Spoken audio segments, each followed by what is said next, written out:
चलो ध्यान दो, अभी हम लोग जे थॉमसन का परमाणु मॉडल पढ़ के आ चुके हैं। उसके बाद रदरफोर्ड का नाभिकीय मॉडल का हम लोग पढ़े। आज हम लोग पढ़े जा रहे हैं नील्स बोर का परमाणु मॉडल। एक बार हम लोग रदरफोर्ड का रिवाइज कर लेते तो, क्योंकि उसी के बाद हम लोग क्या पढ़ना है, नील्स बोर के बारे में। रदरफोर्ड ने क्या बताया, ध्यान समझो। रदरफोर्ड ने बताया था कि परमाणु जो होता है उसका समस्त द्रव्यमान क्या होता है, उसके नाभिक में होता है। समस्त द्रव्यमान क्या होता है, उसके नाभिक में होता है। और उसका संपूर्ण धन आवेश उसके नाभिक में होता है। यही बताया था उन्होंने कि उसका समस्त द्रव्यमान क्या होता है, उसके नाभिक में। और उसका संपूर्ण धन आवेश क्या रहता है, उसके नाभिक में। और उसके इलेक्ट्रॉन जो होते हैं परमाणु में नाभिक के चारों क्या करते हैं, घूमते रहते हैं। क्या करते रहते हैं, घूमते रहते हैं। अगर ऐसा होता, ये हम इरेज करते, बस एक परमाणु को लेकर समझाएं, ये हम इरेज करते हैं। ऐसा उन्होंने बताया था, इस तरह से परमाणु का संरचना रहता है।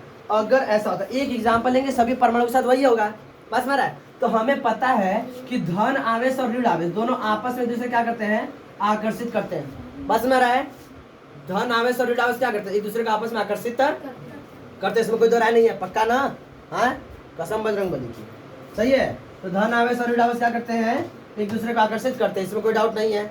आगे देखते हैं। तो इस हिसाब से यह परमाणु, उन्होंने क्या होता है कि यह इलेक्ट्रॉन परमाणु क्या होता है, इसके चारों क्या करता है, चक्कर लगाता रहता है। तो चक्कर लगाता है तो इसके चार क्या होता है, इसके आकर्षण बल क्या पास आता है, पास में है, पास आता।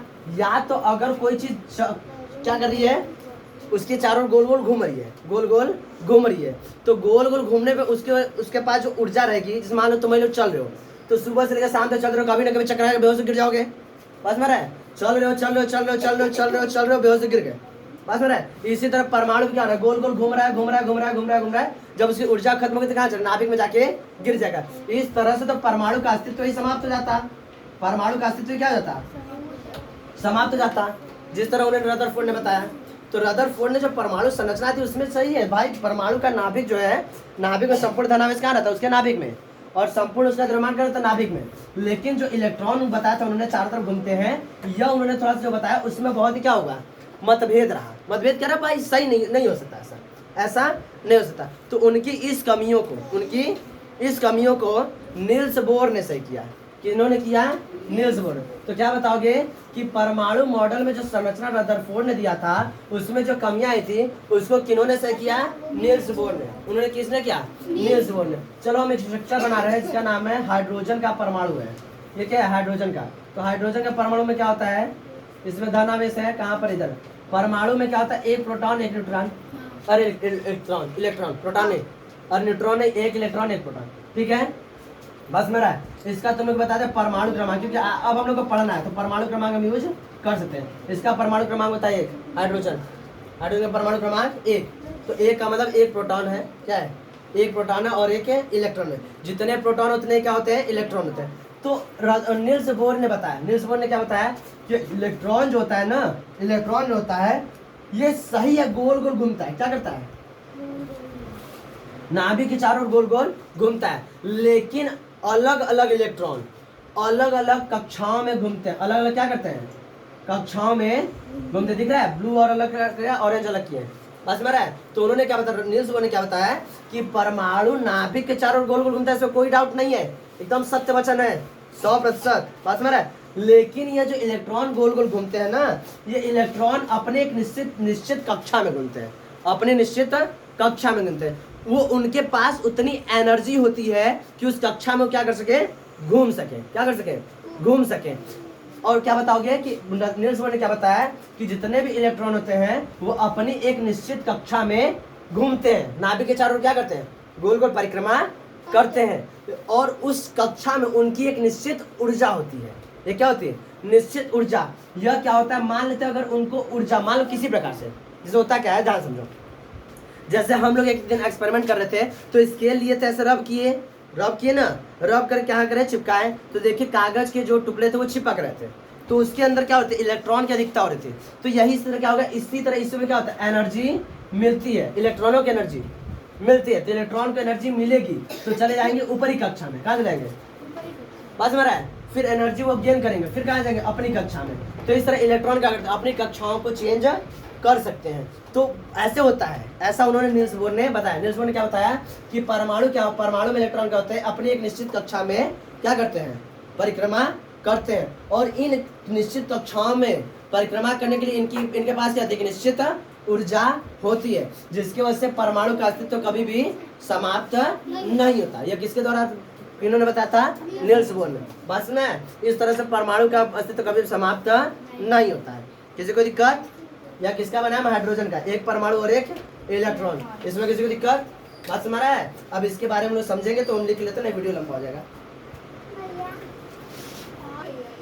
चलो ऑन करें, चलो चलो आगे समझो। देखो नील्स बोर ने ये जो परमाणु मॉडल दिया था ये हम समझा चुके हैं। अब इसमें लिखना क्या है, तो क्या समझोगे, सबसे पहले क्या बताओगे कि नील्स बोर के अनुसार जो पहले रदरफोर्ड ने समझाया था वही नील्स बोर ने ही समझाया। क्या समझाया, पहले उन्होंने क्या दिया, सबसे पहले कि नंबर 1 पॉइंट क्या लिखोगे, 1 नंबर का पॉइंट क्या लिखोगे। 1 नंबर पॉइंट मतलब नहीं जी कि मतलब पहला वाला पॉइंट, ये देखिए 1 नंबर पॉइंट है, ये पहला नंबर का पॉइंट है। क्या बताओगे कि बोर ने यह प्रस्तावित